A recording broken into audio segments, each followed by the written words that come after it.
फुलंब्री तालुक्यातील उत्कृष्ट काम करणाऱ्या कार्यकर्ती आणि गट प्रवर्तक यांच्या कामाचे कौतुक आणि अभिनंदन करण्याच्या उद्देशाने आशा दिवस साजरा करण्यात आला। या कार्यक्रमाला तालुक्यातील सर्व आशा कार्यकर्ती आणि गट प्रवर्तक उपस्थित होत्या।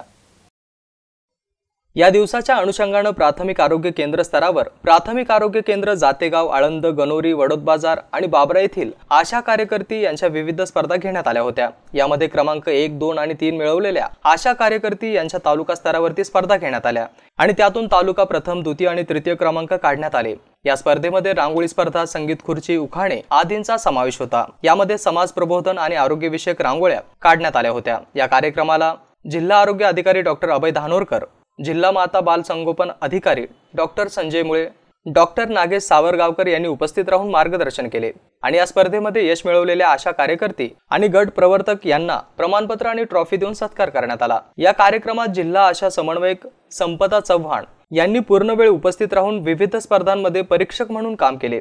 यावेळी विविध गुणदर्शनाच्या कार्यक्रमात समाज प्रबोधनपर, नटिका, गीत, गायन, मनोगत यामध्ये आशा कार्यकर्ती यांनी सहभाग घेतला। हा कार्यक्रम यशस्वी करण्यासाठी तालुका आरोग्य अधिकारी डॉक्टर प्रसन्न भाले यांच्या नेतृत्वाखाली डॉक्टर प्रथमेश उंबरेकर, प्रकाश ब्रह्मकर, आनंद पडुळ, राहुल मिसाळ, पुंडलिक भागडे, सुनीता कुबेर, प्रगती पानाड, गजानन घुगे यांनी परिश्रम घेतले। यावेळी तालुक्यातील प्राथमिक आरोग्य केंद्र येथील महिला वैद्यकीय अधिकारी doctor Asha Kathar, doctor Apsha Subohi, doctor Shruti Mangulkar, doctor Sharvari Magarkar हे उपस्थित होते।